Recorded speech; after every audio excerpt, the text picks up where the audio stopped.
and I finally watched 3 Days of the Concord, which that title made me to believe that this was an entirely different type of movie. You thought it was about Concord grape jelly, considering it's 3 days of the Condor, and you said Concord? Started from the top. Hey, everybody, and welcome to another episode of I Finally Watched. This is David. And this is Alon, and I finally watched 3 Days of the Concord. No, no, no, no, no. That wasn't on I thought that was on purpose. I finally watched. I finally watched. I Finally watched. I finally watched. I finally watched. Hey, everybody, and welcome to another episode of I Finally Watched. This is David. And this is Alon, and we finally watched 3 Days of the Condor. Nice, you got it. So this is once again, we're doing a month of like In Memoriam, and it was between this and All the President's Men for Redford. And this one is like a little bit lesser known. I think has a little bit less of a reputation. So I was like, let's do this one because I know eventually we will do All the President's Men, and I wanted to watch this one. Also turned out to be a New York movie. I kept expecting him to like go to some other country, but I mean DC just for a little bit.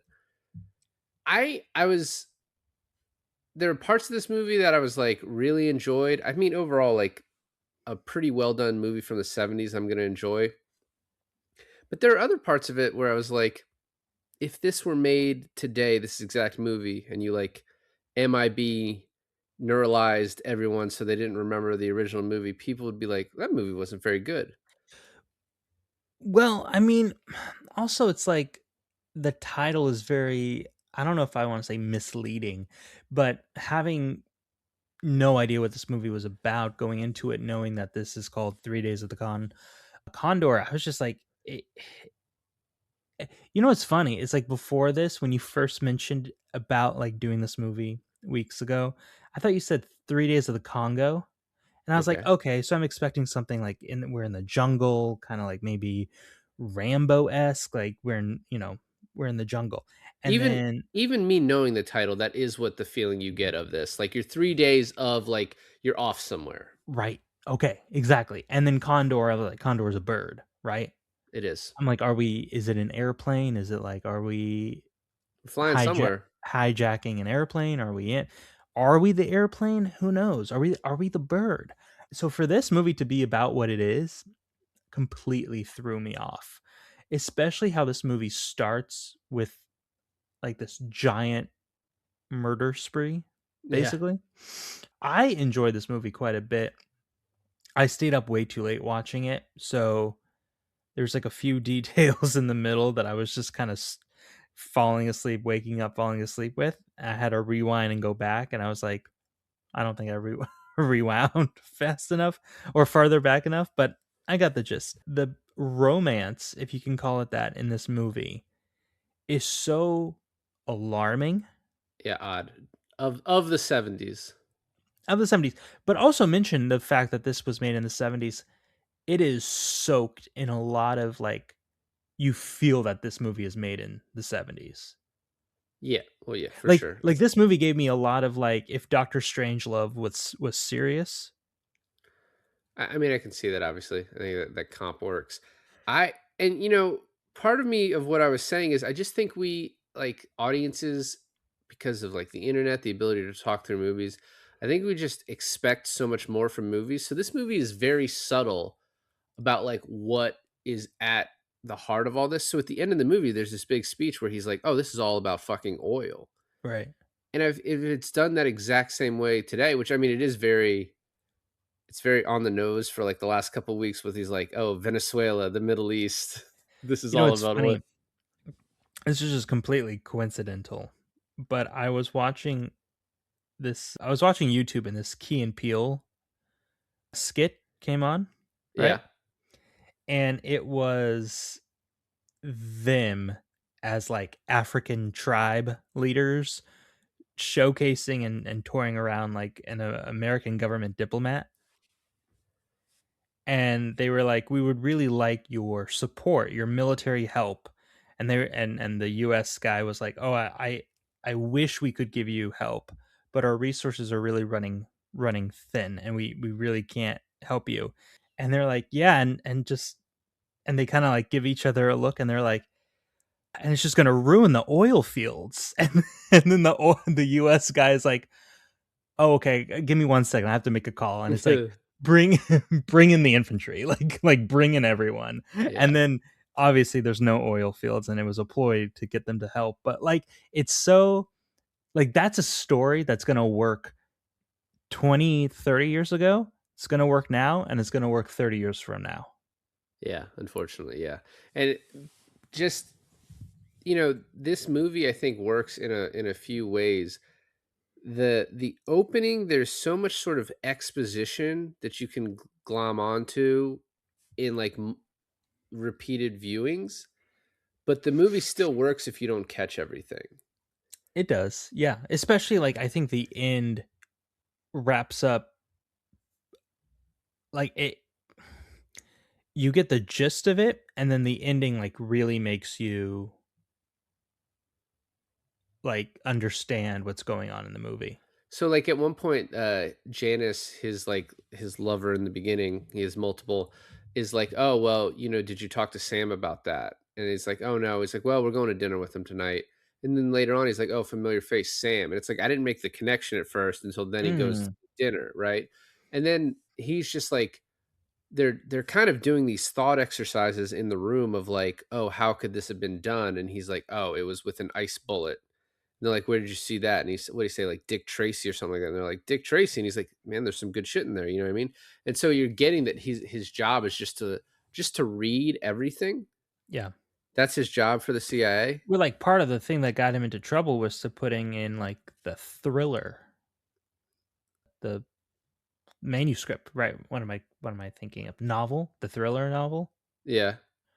which I guess that is the thing that held the secrets. I was once again a little bit unclear, but he sent something. He was working on something that he sent to Wicks that got to Atwood Yes. that then started all of this. So according to Wikipedia, the basis of all knowledge is that he analyzes print media from around the world, right? And he got into this like he turned in this analysis of this thriller, which then turns out that that was like more of a true story. Well, but the thing is that what he turned in doesn't matter, right? And you can pick it up the more and more you watch. If you watch this, and I say this all the time, if you watch the movie twice, all the details kind of line up. If you watch this a few more times, I think you would all get that, but it doesn't matter, right? He sent in something. You don't have to know what it is, and as you go through the movie, you get more and more details about it. But like the actual what he first read doesn't matter. It does confuse you a little bit, which in a spy movie is kind of good, right? Like to be kind of on your toes and not really know what's going on. It makes sense. Another thing that was like a small detail that I picked up was when the assassins were driving up to the workplace, they had a list of all these names that were already crossed off. Yeah. And I assume like the name I couldn't read it because the quality was kind of shitty. I don't know the version you watched, but I watched this on Canopy. It was The on quality was Canopy? yeah.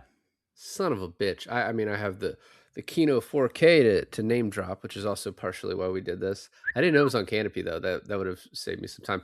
The list was they were crossing off a name when someone went into the building. So they would Oh, know that they've gotten everybody. that's what it was. Okay. So before we get to that, the opening, by the way, the opening music, I was like, is this a porn or like a light comedic movie? The music like did not seem to match like what I thought was about to happen. It's very like of its time. Correct, correct. Also based on the novel 6 Days of the Condor, which was published in 74, the year before. Similar to Jaws, right? 74 was when Jaws came out, and then the movie came out in 75. Like, so we talk about like IP here as just being sequels. Back then it was like, all right, what's the next book that we can turn into something? That's the way we like make money. But the film was truncated to 3 days, which is why they changed the name, which is just such an interesting fact that it's like 6 like, it does lead me to want to read that book because, obviously, there's gonna be so much more in that. You you could have told me that this movie was split up in 6 days instead of 3, and I would have believed you. That's true too, yeah, I mean, a lot of it flows together. But so, the opening of this, I think the exposition is done well, but also, like, laid on thick, and maybe it's because I read a quick IMDb thing that was like, Robert Redford's Turner comes back to find everyone in his office killed, right? Like, that was the whole thing that I knew was gonna happen. So, like, he comes in, they're being watched, I know he's gonna get killed at some time, or they're gonna come in and shoot at some time. I was like, "Well, how is he gonna get saved?" And then they're like, "Oh, it's raining, he's responsible for going to get the lunch." And Right. then when he's like, the one guy's like, "Hey, what are you doing? Don't go that way." And the lady's like, "He always goes the back way when it rains." Like, Right. all that setup is like, it's over the top, but it is good. Like, I Well, another enjoyed it. thing I really liked was, like, establishing everyone's position in the office. Yeah. Not so much, like, their position in the workplace, but, like, their trope of, like, the the frail secretary has a gun in her drawer. The security guard is, like, ex-military of some sort, has a Right. shotgun above his thing, and then, you know, obviously, he has a love interest and then 2 other guys. So or 3 other guys, because then you have the old man, which I think that was the worst death for me, was the old man. Because his toupee fell off. Did it? Yeah. If you see his dead body on the stairs when Redford comes back, it's just his bald head with the toupee like 2 stairs down. Oh. Yeah, no, it's just like it was this dynamic of where, and also I was very confused. I was like, why is the Society of Literary Historical Society of America being like mob hit, right? And then you learn, and I was actually surprised. For me, I learned much later in the movie that it was a CIA op. Well, that those were CIA people. No, I know, but I didn't feel like you got that information right away. Yeah, I mean, yeah, I think going into it completely blind, it may have taken you a minute to be like, "Oh, wait, what exactly is this?" I don't know, but all the like, oh, getting into the building, you have to look up at the camera and they have to buzz you in, all of that, and like the protocol of don't go out the back door. To me, it kind of all made sense. What I do like is, first of all, after it is like a really slow, methodical killing of each person. We see each person die. Like some movies, you might just see them go in, you hear a couple gunshots, and then you see Redford like walk up afterwards. We see everyone get gunned down, including like his love interest, who they're like, "Can you please walk away from the window? Get away from the window." It and one thing I liked about that is Joe Bear, the Yeah. main bad guy, who is also the priest from The Exorcist. Oh, you know who he looked like? Donald Sutherland. I mean, yeah, Max von Sydow. He does a little bit. They're both old white guys, but he looks away when Janice gets shot, which is kind of telling of his character, right? That he's not an evil guy, as he sort of explains at the end of this movie. He's It's like, not personal. no, he gets paid to do a job. He doesn't have sides. He's like, it's actually a little bit easier. So that little bit of him not wanting to see her get killed was like a very good storytelling technique. If someone had a gun at you, killed everyone in your office, and then told you to step away from the window, would you not step away from the window? Dude, I think I'd jump out the window. I mean, there's probably some metal grating on the outside that like won't allow that to happen. Yeah, I don't know. I mean, like you're dead, right? And Yeah, but he wants her to step away from the window so that there's no like evidence of foul play from the outside. Like no one can like view it. yeah, I mean they're Or gonna kill her you. body doesn't fall back and shatter the glass or something. So the bullet didn't go through the glass. Yeah. Or I, that, yeah. I mean, it's like I don't know. You can be defiant until the end. You're gonna die. So I don't know. I don't know how I'd react in a situation where I know I'm about to die and there's nothing I can do to stop it. Like she doesn't have a gun on her, right? Like there's nothing. So I don't know. It's an interesting question. I hope to never have to deal with. Do you find it weird that why didn't they stay back until he came back from lunch? That's an interesting question. I think maybe protocol. They're just like we can't stay around all these dead bodies. Like they might have not. They might be like, we'll never know when he's going to get back. But yeah, that's sort of an unanswered question that is maybe lacking in this. Maybe is in the book. When he does come back, I am like, are they still in there? Is he gonna like see them and run away? Was that gonna happen? Yeah, there was a lot of anticipation of him going back and forth, grabbing the gun, kind of like thinking that himself. But I also think the guy's, you know, this guy is a professional, so he's like, he's not here. We'll go get him. That's what they did. There was another guy who wasn't there, and we find his dead body at the apartment, like 20 minutes later in the movie. He grabs the gun, Nightingale's gun, and leaves. And the first thing he does, he sees a woman with a baby, and the way she looks with glasses, he's like, "Oh fuck, is this?" And it's kind of showing you he's not a field agent, which he then gets on a payphone and says, "I'm not a field agent. I read books. Bring me in." And then the CIA realizes like, "Oh shit, like things are going down right now that we have to fix." So it's a coup within the CIA. It's between, I think, this guy named Wicks, right? Who's like hired by a guy named Atwood. Atwood's the main guy. But Hicks is also in on it. I don't. Wicks gets shot, so I actually don't. I mean, I Wicks, guess that's what I yes, mean. Yeah, yes. I Wicks. guess he is. Yes. By the way, the CIA sends an Aegean cleaning service.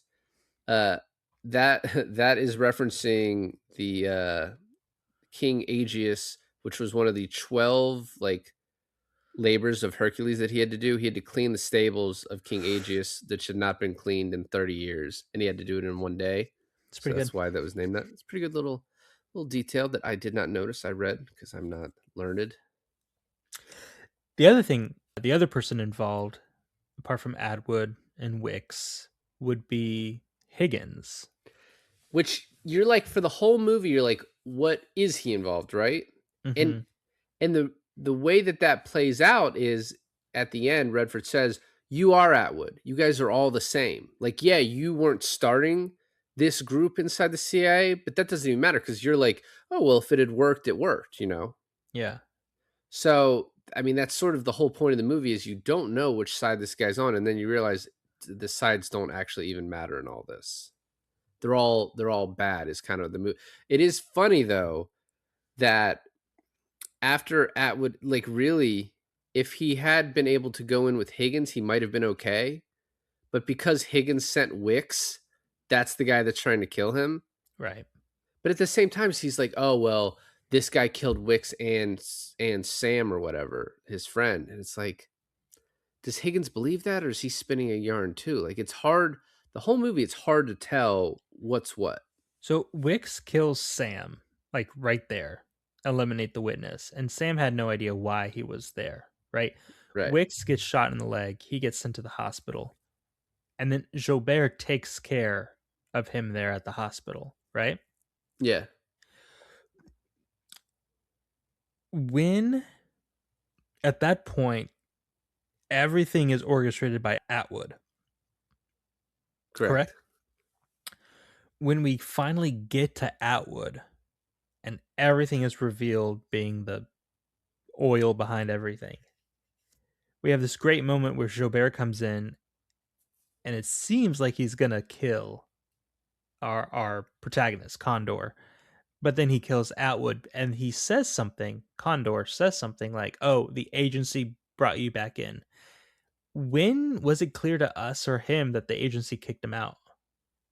Not kicked him out. It was he was being paid by Atwood, who was sort of starting his own agency within the agency. Him saying the agency brought you back in is basically like the agency came to you and was like, no, no, no, no, we're gonna pay you to take out Atwood. Like this whole thing is done now. Oh, they found out what was okay. Yeah, I mean, presumably Higgins talked to him, right? Because I think the first time they kidnapped Higgins, they sort of told him about this, and he figured out who it was, and then he was like, "All right, well, let me call Jobert and get this all taken care of." Everything between Condor and Jobert is great in this movie.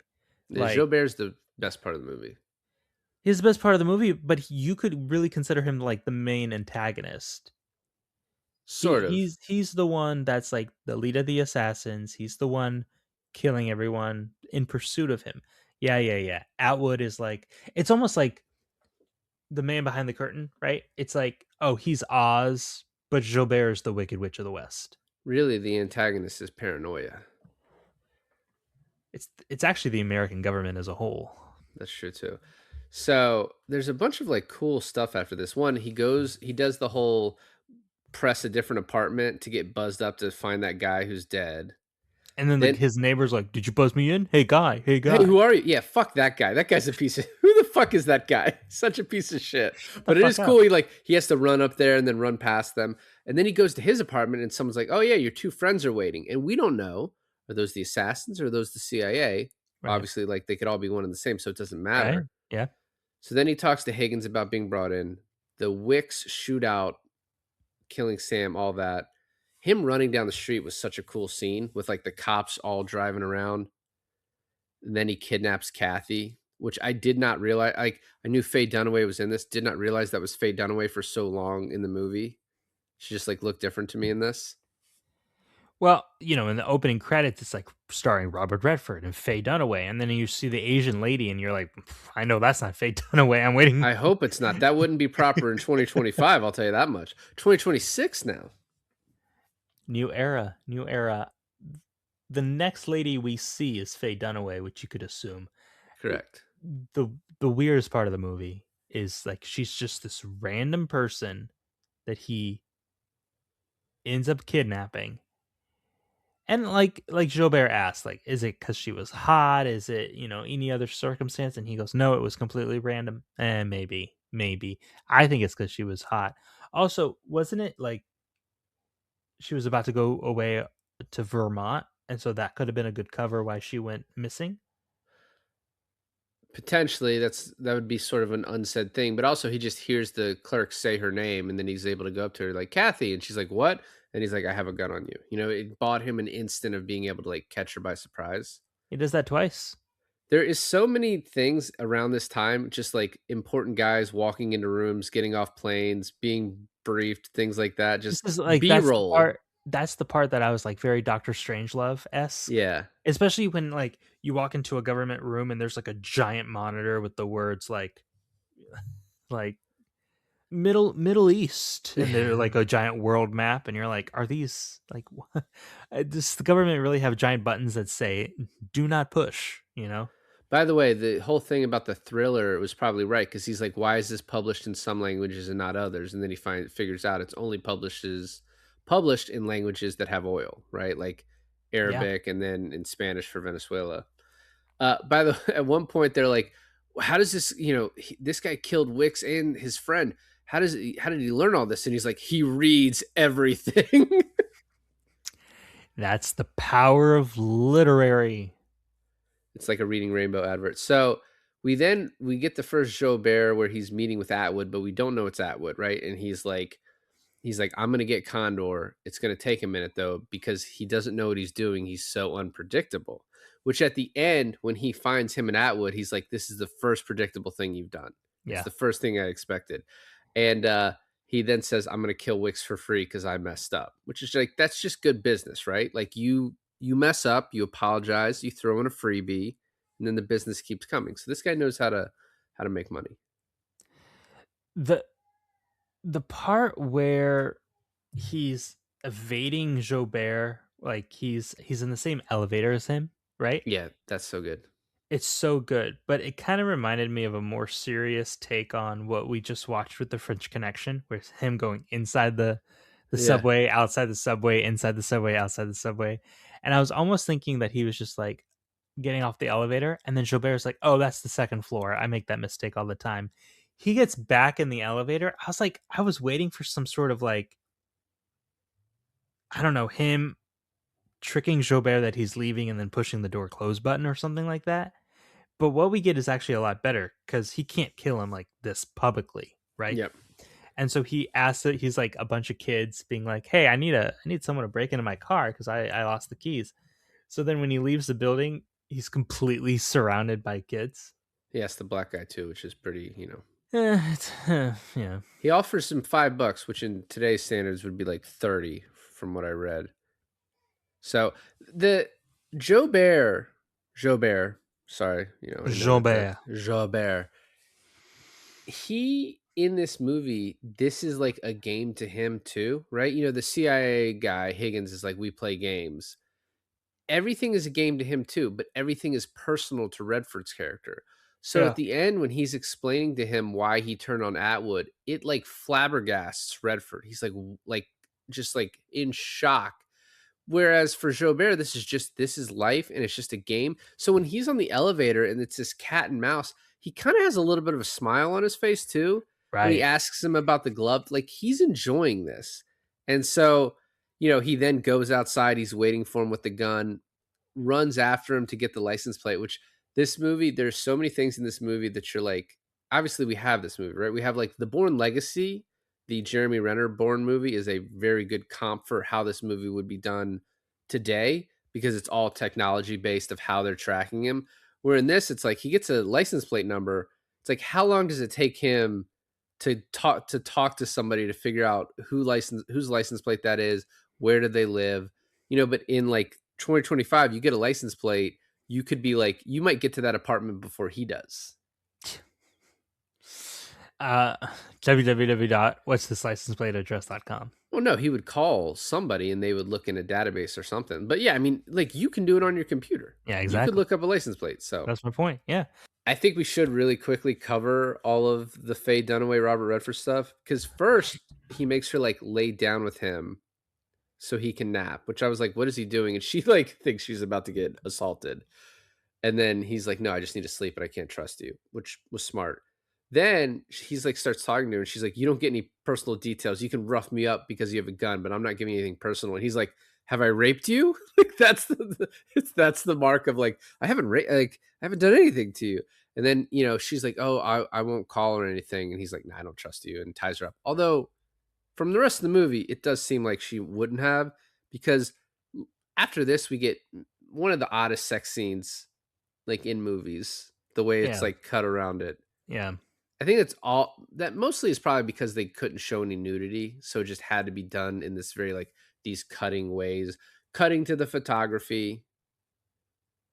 Yeah, there's this whole like B story about her photographs that she won't let him see. Yeah. Do you think he ever sees those photos? I'm not. You Sh- think you think it's her in the nude? I'm not sure he makes it down the block at the end of this movie. That really is like the one of the coolest parts of the movie is when Jobert warns him like, "Hey, this is how it's going to happen," Yeah, and he's ready for it, right? sort of. But like, well, exactly, is he? So yeah, and we can talk about that more in detail. After this, he's trying to figure everything out the next day. The mailman scene is so smart. The mailman's like, you have to sign for this. Grabs the pen, and the mailman gives him a pen that doesn't work so that he can get into the apartment. Yeah.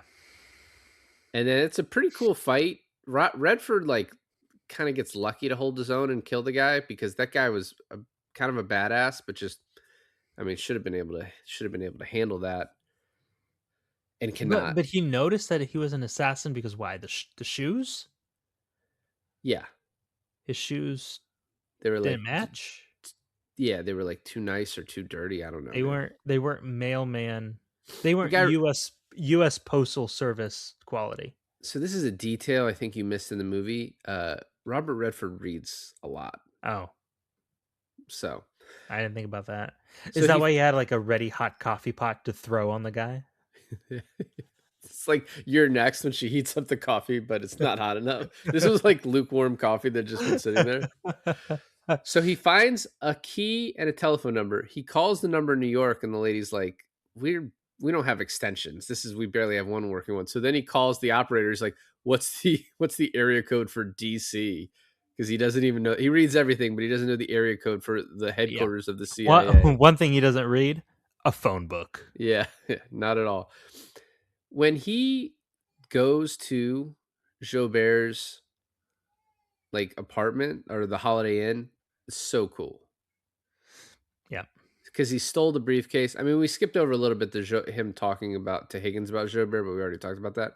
But just this is like the best spycraft scene in the movie is at the Holiday Inn where he calls him, records the tone, then gets that translated to the number, and then apparently he had to pretend to be a phone company person to give them the number and then get the address and the name because that's like something only they would have been Well, able to do at that time. that's how we got Atwood. Correct. Yes.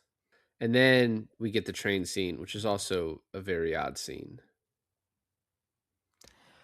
Well, it's them saying goodbye to each other. Like, I'll never see you again.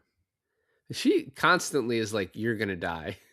I don't believe you'll live. No. I don't believe you don't seem." And she's also like, "You have good eyes. They're not kind, but they're truthful. Thanks. Good eyes." Thanks. Yeah. You know Oh, what? and On second thought, have fun in Vermont. Go Yeah. fuck off. Yeah, fuck you, fuck that guy. Which, by the way, so the voice on the other end of the line was Sidney Pollack, who I thought directed so. this. I thought so. He's also the guy that says, "Hey, Kathy," when he crosses, and Robert Redford's like, "You should have talked to that guy." And he's also the cab driver when Robert Redford runs in front of him. He's like, "Hey, buddy, why are you asleep in the middle of the street?" He put himself 3 times in this movie. I don't know if that's to save money or what was he doing there. Directors like, they have an ego. So a lot of times they do it once, but thrice. At least Hitchcock had the decency to just put his shadow in there sometimes. And then he says to her at the train, "Don't call anyone." And she gets so upset at the accusation that she would do that he like immediately apologizes. He's like, "Please just give me 8 hours." I mean, it's also weird too. Is like the how is he like? And she's like understanding, and he's like, "That's good." I'm like, can you just go and do more cool spy shit? Yeah, Like, I'm done with this fucking. their relationship is weird. It's the weirdest part of the movie. I wonder in the book, because we have 3 extra days in the book, if there's like more of a slow burn to this romance. Yeah, they probably started getting into a little BDSM by like day 5, and then he's like, "I better get on the train. I don't have any fluids left." It's like, hey, you want to try anal? Okay. That's Yeah, the line. That's the line that I thought can't cross. I thought I took it far. And you're just like, let me just say anal. So the next scene that I would normally skip over, but I think it's some of the best dialogue in the movie, is Higgins and his boss. And Higgins' boss says, 10 years after the Great War, before we knew enough to number them. Mm, And then Higgins says, "Do you miss that kind of action?" And he says, "I miss that kind of clarity." yeah. Those are like the 2 best lines in the movie from this guy. I think is it Mr. Wabash? Is that John Houseman potentially? Who knows? He's great. And then the Atwood scene at his house, playing the music to get him down there, and then Jobert. Jobert's also just the coolest fucking guy in this movie. Take or leave Redford's character, Turner. Jobert. Sure. I would love to see the sequel where like 3 days in Marseille, where it's just those fucking guys going around killing people. Jobert and Turner. That'd be good. I mean, I just want to mention the music to get Atwood down there has been in so many other films since. Yeah. Like the lore of playing music loudly. I guess we have to also assume that Atwood has no one else living with him. He's married to the CIA and to oil, big oil. So Redford, one thing we didn't discuss yet in the scene, he's like, "Are you going to kill me?" And he says, "The company didn't know you'd be here, only I did. So the company didn't hire me to kill you." And he's like, "And they didn't hire me to kill you. I'm not going to do it for free." Also, do you want me to drop you off somewhere? And then he's like, "Well, what about the mailman? You tried to kill me there." And he's like, "Yeah, I worked for Atwood then. I don't work for, obviously I don't work for Atwood anymore. Do you see Atwood? He's dead." Oh, Like, but it's just so mechanical for Jobert, and for like for Turner, for Redford, it's like, this is my life. But Jobert sees him questioning this as almost a little like Cute.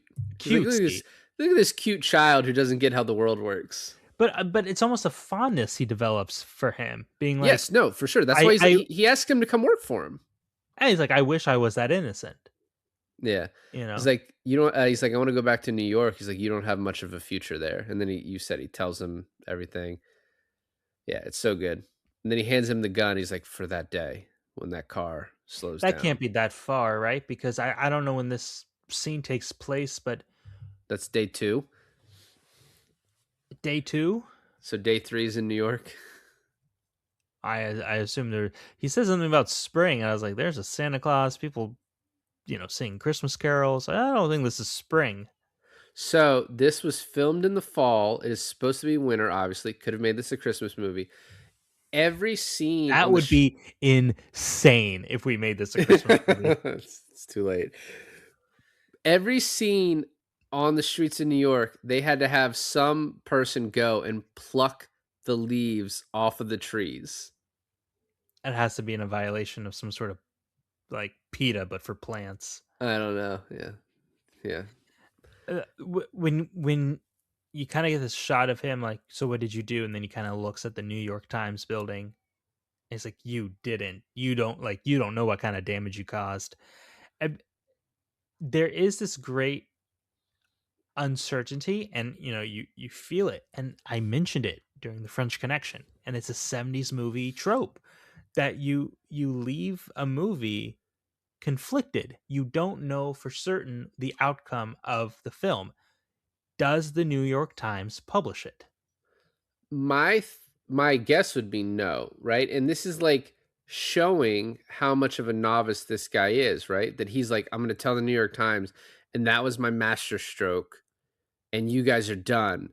And it's like, you fucked up. You should not have told them. You should have let them read it in the New York Times, because now he's going to make some calls, and the CAA is going to call the head of the New York Times and be like, what you're doing is a matter of national security, and you like cannot publish this. And I think back then things like that did happen, right? Like I think the CIA could help bury this story.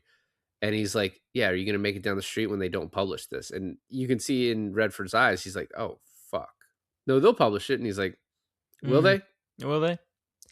Yeah. I mean, it's a great thing to leave you off. It makes you uneasy as a viewer, which is probably what they wanted to go for. All in all, I was very happy with this movie. It makes me more excited to watch All the President's Men, although it's probably nothing like this.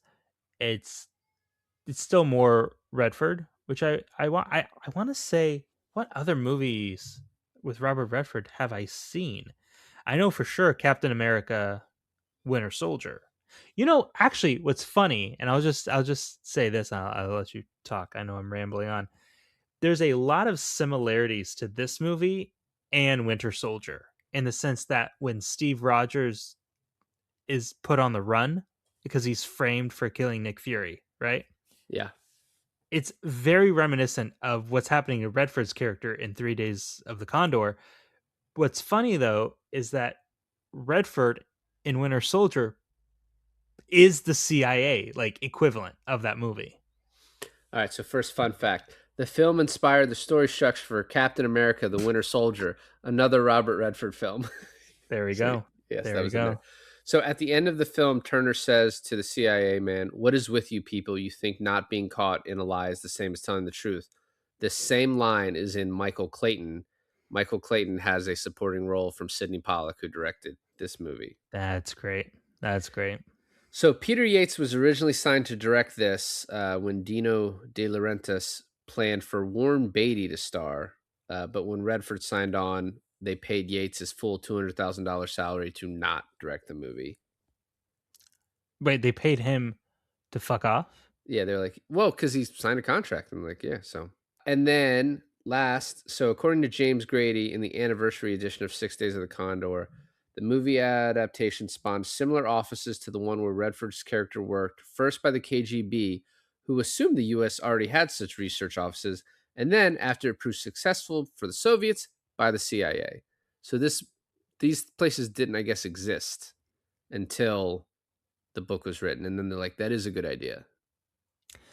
It is making me painfully aware how I don't have enough Robert Redford movies under my belt. It's Spy Game You're welcome.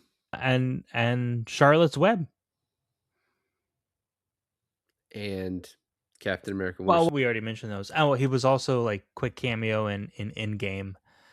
But yeah, I mean, I've always wanted to watch Butch Cassidy and the Sundance Kid. Watched it. You mentioned Indecent Proposal earlier. Obviously, there's The Sting, which is pretty famous, and Started it. also The Natural. I've seen it. Oh, so you're like a Robert Redford connoisseur. The Last Castle's also a good Redford movie. Well, I mean, obviously, I need to brush up on my Redford, and I think like a great Or, way like, to. bone up with him. You know what I'm saying? The Great Would you have Gatsby. sex with Robert Redford Would I have sex with Robert Redford? from Indecent Proposal?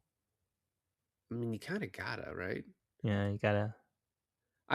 So I Ashley said she would not do it for the $1 million, and I was like, well, I would. So You would give up your wife for $1 million, or you would sleep with him personally for $1 million? I would offer me first. Yeah. And if that didn't take, What about Gosling? Is Gosling the new like? Let me. I don't Fuck think your, Robert Redford. Let me fuck your wife. Well, thanks for listening to another episode of I Finally Watched. This is David. And this is Alon, and we finally watched 3 days of the Condor.